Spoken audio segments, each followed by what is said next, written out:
Assalamualaikum warahmatullahi wabarakatuh.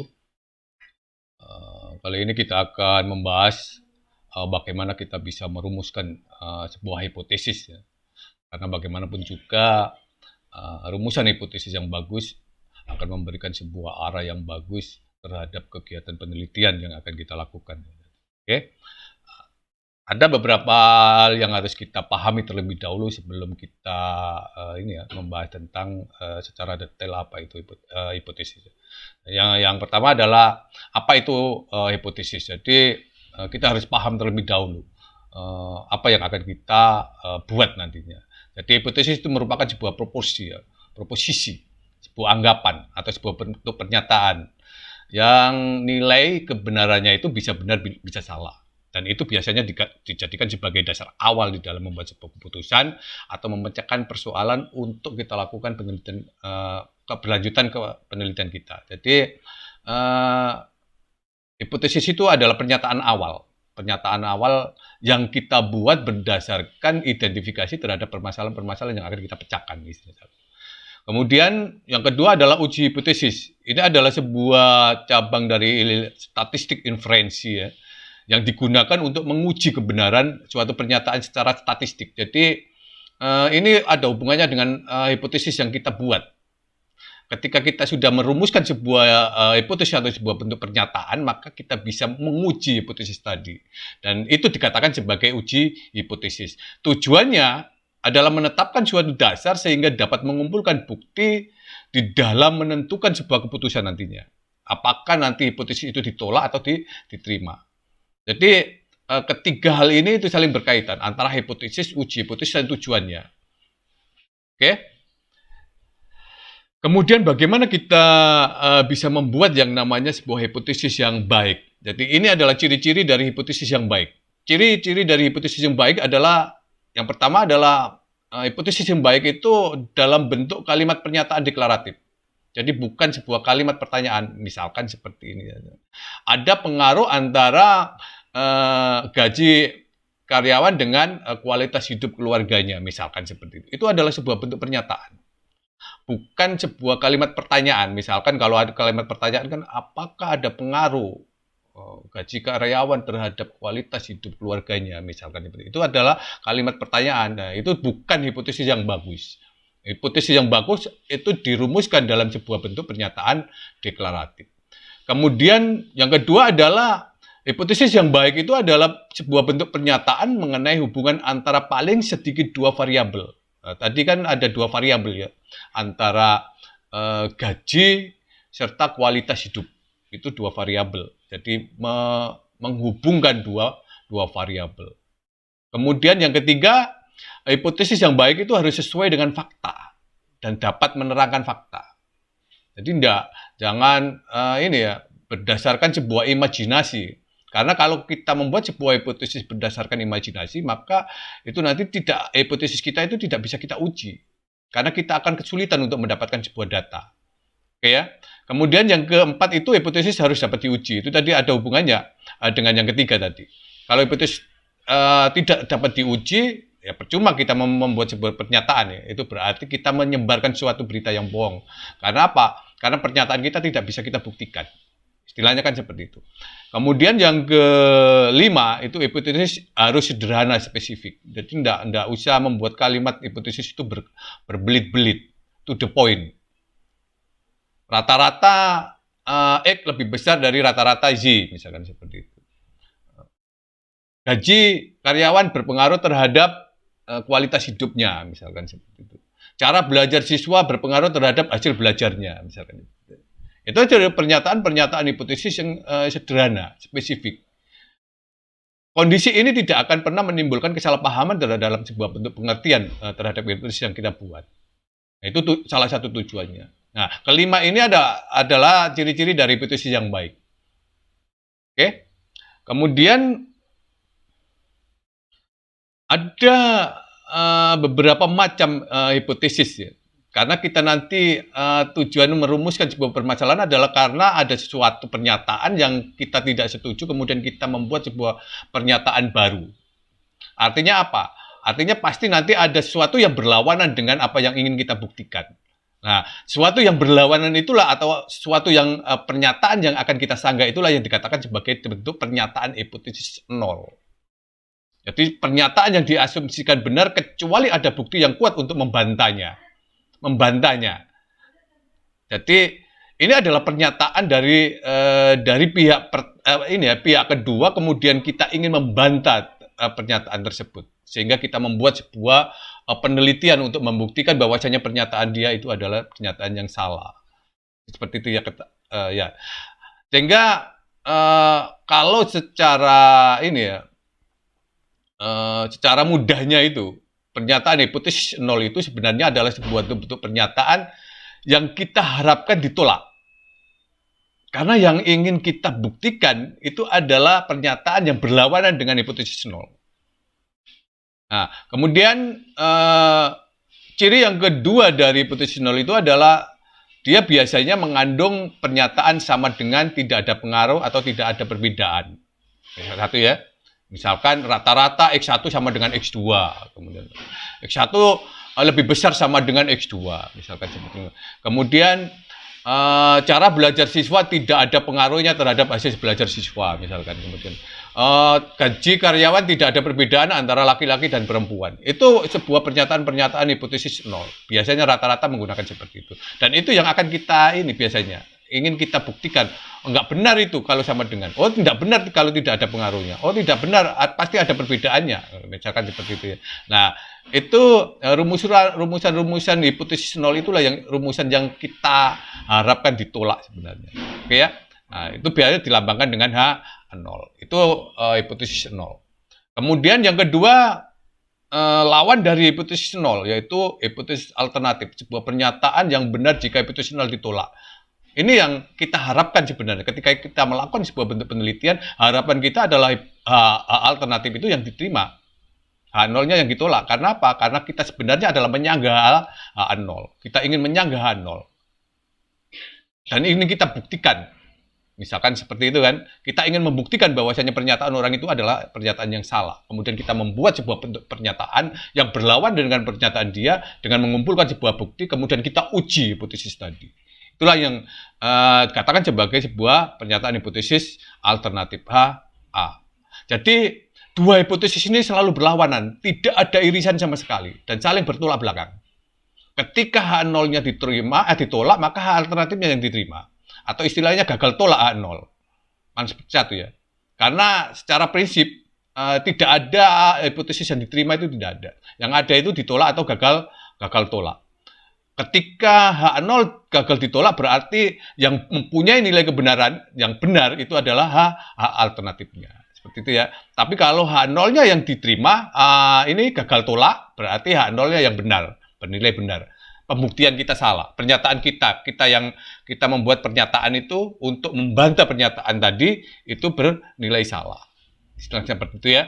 Nah, biasanya rata-rata dilambangkan dengan H1 atau H alternatif HA.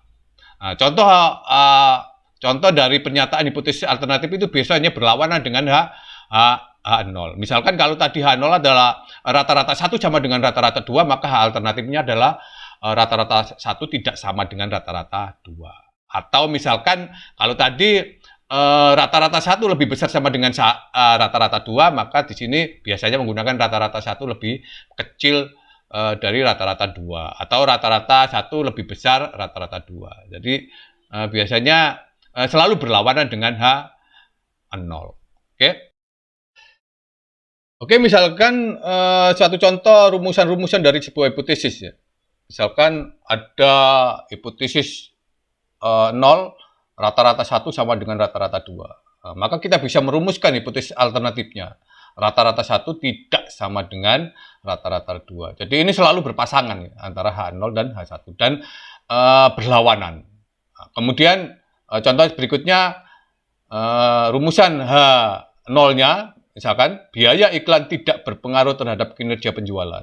Maka kita bisa merumuskan H alternatifnya biaya iklan berpengaruh terhadap kinerja penjualan. Jadi selalu berlawanan antara H0 dan H alternatif. Kemudian misalnya contoh yang ketiga. Tidak ada perbedaan gaji pekerja wanita dan pekerja laki-laki. Maka rumusan alternatifnya bisa kita rumuskan seperti ini. Ada perbedaan gaji pekerja wanita dan pekerja laki-laki. Jadi tadi saya jelaskan, saya tekankan bahwasanya rumusan dari H0 dan H alternatif itu selalu berlawanan. Nah, tapi terkadang di dalam sebuah bentuk penelitian, ketika kita merumuskan hipotesis, maka yang biasanya yang ditulis itu adalah hipotesis alternatif saja.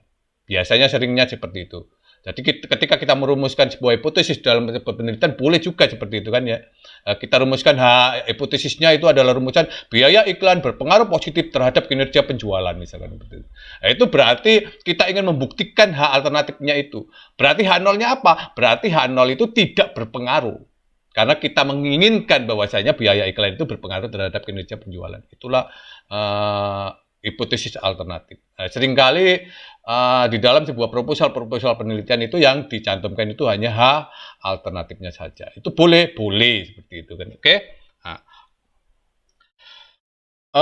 contoh lain misalkan, ini ada sebuah warung ngeklaim ya, klaim waktu tunggunya itu 3 menit. Kemudian dengan standar deviasi populasinya 1 menit. Kemudian bagian quality control pengendalian kualitas mengambil sampel 50 pelanggan, ternyata rata-rata waktu tunggunya itu 2,75 dengan level of signifikansinya 0,05.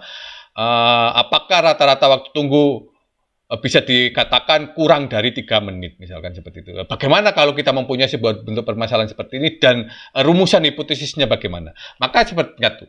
Sebagai hipotesis 0 adalah sebuah hipotesis yang ingin kita sanggah. Berarti kalau yang ingin kita sanggah adalah sebuah pernyataan awal. Pernyataan awal apa? Pernyataan awal dari pihak kedua. Pihak kedua ya. Pihak pertama apa pihak kedua gitu ya. Kalau kamu, pihak pertama ya. Oke ya. Nah, waktu tunggu 3 menit misalkan. Itu berarti kita akan menyanggah. Tidak benar waktu tunggu 3 menit, pasti kurang misalkan. Atau pasti lebih. Nah, rumusan hipotesis nolnya itu adalah kita ambil dari sebuah pernyataan dari pihak pertama tadi yang akan kita sanggah pernyataannya, yaitu rata-rata waktu tunggunya sama dengan 3 menit. Nah, kemudian baru setelah itu kita merumuskan alternatifnya. Karena kita nanti akan kita jelaskan ya bahwasanya arah dari uji hipotesis itu ada 2, dari kiri atau kanan. Nah, karena di sini diminta apakah waktu tunggunya kurang dari 3 menit, maka kita bisa merumuskan sebuah hipotesis alternatifnya itu kurang. Rata-rata kurang dari 3 menit. Berarti nanti kita akan membuktikan apakah benar rata-rata waktu tunggunya itu kurang dari 3 menit.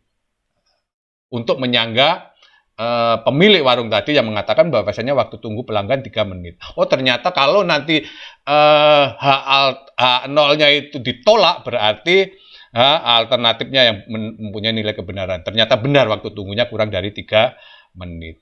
Tapi kalau H0-nya gagal ditolak, berarti benar klaim dari pemilik warung bahwasanya waktu tunggunya itu sama dengan 3 menit. Oke ya? Nah, itu cara bagaimana kita bisa merumuskan yang namanya sebuah hipotesis. Kemudian yang akan kita bahas selanjutnya adalah arah dari sebuah uji hipotesis. Jadi karena hipotesis tadi itu ada 2 hipotesis yang akan kita buktikan, maka nanti pasti akan ada suatu daerah ya, ada 2 hal yang akan kita pilih, apakah H0 atau H alternatif. Nah, ketika kita dihadapkan pada 2 pilihan model seperti ini, maka kita bisa melakukan namanya sebuah bentuk pengujian. Nah, pengujian hipotesis itu bisa kita lakukan dengan menggunakan 1 arah atau 2 arah. Dari sisi kiri, sisi kanan, atau kedua-duanya, misalkan seperti itu ya. Nah, kalau dari sisi kiri atau sisi kanan, atau kita menguji lebih besar saja, atau lebih kecil saja, maka pengujian seperti itu dikatakan sebagai pengujian satu sisi, one tail test. Tapi kalau kita melakukan pengujian lebih kecil oke, lebih besar oke, maka itu dikatakan sebagai pengujian 2 sisi atau two tail test. Oke? Nah, sekarang bagaimana mekanisme pengujian satu sisi? Kalau kita ingin menguji satu sisi sisi kiri, misalkan seperti itu ya. Ketika kita menguji satu sisi kiri, maka ketika kita mempunyai H0 itu misalkan seperti rata-rata sama dengan mu 1, maka H alternatifnya Karena kita akan melakukan pengujian sisi kiri, maka rata-rata tadi harus lebih kecil dari mu 1. Rumusan hipotesis alternatifnya. Mu lebih kecil dari mu 1. Dia H0 akan ditolak apabila T hitungnya itu lebih kecil dari T tabel.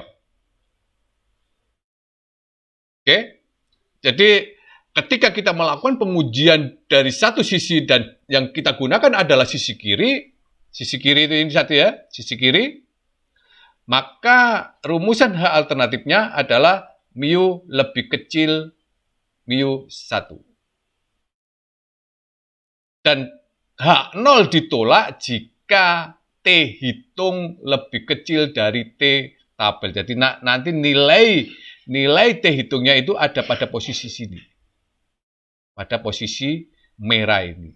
Ini dikatakan sebagai daerah tolak H0. Sedangkan ini adalah daerah gagal tolak H0 atau terima H0 lah istilahnya kan seperti itu ya. Nah, itu kalau kita melakukan pengujian satu sisi, one tile test untuk sisi kiri. Kemudian kalau sisi kanan, rumusan hipotesisnya itu adalah mu lebih besar mu 1. Terletak di sisi kanan. Itu berarti kalau kita menginginkan tolak H0, berarti T hitungnya harus lebih besar dari T tabel. Oke ya? Jadi T hitungnya harus lebih besar T tabel. Maka H0 ditolak. Artinya nanti T hitungnya itu harus jatuh pada nilai di sini, yang di merah ini. Jadi ini adalah daerah tolak H0. Sedangkan ini adalah gagal tolak H0 atau terima H0 ya. Satu ya. Oke. Nah, itulah pengujian satu sisi untuk sisi kanan. Jadi rumusan hipotesisnya berbeda antara sisi kiri dan sisi kanan. Kalau sisi kiri itu lebih kecil dari mu 1, kalau sisi kanan mu-nya harus lebih besar mu 1. Kemudian kalau sisi kanan, kalau ingin T tolak H0 itu jika T hitungnya lebih kecil dari T tabel. Tapi kalau sisi kanan, tolak H0, T hitung harus lebih besar T tabel. Oke ya? Selanjutnya adalah pengujian dua sisi atau two-tailed test. Misalkan saya mempunyai sebuah rumusan hipotesis nolnya, itu adalah mu sama dengan mu 1 misalkan seperti itu ya. Maka kita bisa merumuskan hipotesis alternatifnya adalah mu tidak sama dengan mu 1. Artinya apa? Artinya H0 ditolak itu apabila nanti nilainya T tabelnya itu kurang dari min T tabel. Jadi T hitungnya itu kurang dari min T tabel atau T hitungnya itu lebih besar dari T tabel. Maka H0 itu ditolak. Jadi ada dua daerah penolakan H0. Kalau satu sisi tadi kan hanya ada satu daerah untuk penolakan H0. Kalau tidak lebih besar ya lebih kecil. Ada dua daerah. Tapi kalau kita menggunakan pengujian dua sisi atau two-tailed test, itu ada 3 daerah. Lebih kecil dari min T tabel, lebih besar dari T tabel, itu dikatakan sebagai daerah penolakan H0. Sedangkan di antara tadi itu dikatakan sebagai gagal tolak H0 atau terima H0. Oke ya. Nah, itu adalah pengujian hipotesis untuk dua sisi two-tailed test. Jadi nanti tergantung kepada kebutuhan kita ketika kita menentukan apakah kita merumuskan hipotesis alternatif itu untuk lebih kecil atau lebih besar atau kedua-duanya. Itu tergantung kepada rumusan permasalahan yang akan kita selesaikan. Misalkan contoh bersifat satu arah ya, perusahaan rokok ini ya, nolnya ya, perusahaan rokok menyatakan bahwa kadar nikotin rokoknya tidak melebihi itu berarti kurang dari 2,5 mg. Kemudian alternatifnya itu karena kita ingin menyangga H0 maka selalu berlawanan kan ya. Jadi rumusan H alternatif itu selalu berlawanan dengan H0. Kadar nikotin rokoknya lebih dari 2,5 mg. Kalau bersifat dua arah biasanya satu. Kadar nikotin rokoknya adalah 2,5. Kalau adalah itu berarti kan sama dengan. Jadi kadar nikotinnya sama dengan 2,5. Nah, kita bisa merumuskan H alternatifnya itu kadar nikotin rokoknya tidak sama dengan 2,5. Artinya bisa kurang dari 2,5, bisa lebih dari 2,5. Nah, itulah dikatakan sebagai pengujian yang bersifat dua arah. Oke? Jadi kalau sifatnya satu arah itu biasanya ya menggunakan tidak lebih, kurang dari, lebih dari. Kalau sifat dua arah itu adalah, sama dengan, misalkan. Itu adalah ciri-ciri dari pernyataan-pernyataan untuk membedakan sifat dari uji hipotesis, apakah bersifat satu arah atau bersifat dua arah. Oke, karena kita melakukan sebuah bentuk pengujian daripada ini ya, dua hipotesis yaitu H0 dan H alternatif, maka itu dia akan menimbulkan sebuah ini ya, perbedaan. Ada peluang terjadi sebuah kesalahan terhadap apa yang akan kita ambil keputusan nantinya. Nah, itulah dikatakan sebagai tip error dari pengujian. Misalkan seperti ini. Ketika kenyataan kita, H0 kita itu bernilai benar, kemudian keputusan yang kita ambil, itu mengatakan bahwa H0-nya yang diterima, maka keputusan itu adalah keputusan yang benar. Artinya kenyataannya benar, keputusan dari penelitian kita benar. Diterima H0-nya. Maka itu adalah keputusan kebenar. Kemudian kalau kenyataannya itu benar, H0-nya benar, ternyata pada saat kita melakukan bentuk penelitian, ternyata yang H0-nya itu ditolak. Artinya H alternatifnya yang diterima. Itu berarti kita menyalahkan suatu kenyataan. Artinya seseorang yang benar itu kita salahkan. Nah, itulah yang dikatakan sebagai kesalahan tipe 1. Resiko alfa, istilahnya dikatakan sebagai resiko alfa, kesalahan alfa. Nah, okay, itulah yang dikatakan sebagai tingkat signifikansinya. Alfanya, tingkat signifikansinya. Dan itu yang menimbulkan tingkat kepercayaan dari penelitian kita. Sampai seberapa hasil penelitian kita bisa dipercaya. Karena timbul dari risiko alfa, kesalahan tipe 1. Jadi, itu istilahnya itu orang yang benar kemudian kita salahkan, istilahnya kan seperti keputusannya itu kita salahkan. Nah, itu dikatakan sebagai tipe yang pertama. Kemudian ketika kebenaran, kenyataan H0-nya itu salah, kemudian kita terima H0-nya, artinya gini, ketika seseorang itu melakukan kesalahan, kemudian pada saat kita melakukan pembuktian, dan itu kita benarkan kesalahannya. Nah, itu berarti ada sebuah bentuk kesalahan. Orang yang salah, tapi kita benarkan. Nah, itulah katakan sebagai resiko beta, kesalahan tipe 2. Nah, kemudian kemungkinan yang keempat adalah kenyataannya salah, apa yang kita putuskan, itu juga salah. Itu adalah juga keputusan yang benar. Artinya H0-nya salah, pada saat kita melakukan pembuktian, H0-nya juga ditolak. Berarti itu adalah keputusan yang benar. Nah, ini adalah 4 kemungkinan yang bisa terjadi ketika kita mengambil sebuah keputusan dari rumusan-rumusan hipotesis yang kita buat. Oke? Nah, itu yang bisa saya jelaskan sehubungan dengan bagaimana kita bisa merumuskan yang namanya hipotesis. Untuk selanjutnya kita akan membahas tentang uji hipotesis rata-rata. Oke, terima kasih. Assalamualaikum warahmatullahi wabarakatuh.